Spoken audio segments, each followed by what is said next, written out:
ஏழை மற்றும் நடுத்தர மக்களை கடுமையாக பாதிக்கும் பெட்ரோல் டீசல் மீதான விலை உயர்வை மத்திய அரசு உடனடியாக திரும்பப் பெற வேண்டும் என்று பாமக நிறுவனர் ராமதாஸ் வலியுறுத்தியுள்ளார்.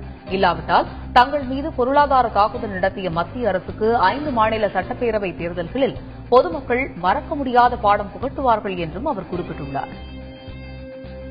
இதேபோல பெட்ரோல் டீசல் விலை உயர்வு விலைவாசி மேலும் உயர வழிவகுப்பதாக தமிழக காங்கிரஸ் தலைவர் EV.K.S. இளங்கோவன் கண்டனம் தெரிவித்துள்ளார். இந்த விலை உயர்வால் சரக்கு கட்டணம் உயர்ந்து விலைவாசி அதிகரித்து ஏழை எளிய நடுத்தர மக்களுக்கு கூடுதல் சுமையை ஏற்படுத்தும் என தமிழ் மாநில காங்கிரஸ் தலைவர் G.K. வாசன் குற்றம் சாட்டியுள்ளார். மே தினத்தை முன்னிட்டு மதுபான கடைகளுக்கு விடுமுறை அளிக்கப்பட்டுள்ளது. இந்த நிலையில் பாரிமுனை பகுதியில் மது விற்பனை செய்யப்படுவதாக வந்த தகவலின் அடிப்படையில் ஆய்வு செய்த மதுவிலக்கு உதவி ஆய்வாளர் ராமலிங்கத்தை மர்ம நபர்கள் தாக்கியதாக கூறப்படுகிறது.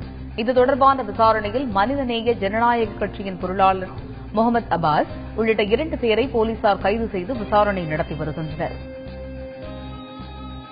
புதுக்கோட்டை அரசு தலைமை மருத்துவமனையில் பணிபுரியும் ஒப்பந்த தொழிலாளர்கள் தர்ணா போராட்டத்தில் ஈடுபட்டுள்ளனர். 40 வயதிற்கு மேல் உள்ள தொழிலாளர்களை பணி நீக்கம் செய்து மருத்துவமனை நிர்வாகம் உத்தரவிட்டதை கண்டித்து இந்த போராட்டம் நடந்து வருகிறது. காவல்துறையினர் தொழிலாளர்களுடன் பேச்சுவார்த்தை நடத்தி வருகின்றனர். கும்பகோணத்தில் அமைந்துள்ள சாரங்கபாணி திருக்கோவிலில் சித்திரை பெருவிழா நிறைவடைந்ததை ஒட்டி பெருமாளின் பல்லக்கு பவனி நடைபெற்றது. மின் விளக்குகளால் அலங்கரிக்கப்பட்ட பல்லக்கில் சாரங்கபாணி சக்கரபாணி கோவில்களில் இருந்து உற்சவ மூர்த்திகள் எழுந்தருளி பக்தர்களுக்கு அருள் பாலித்தனர்.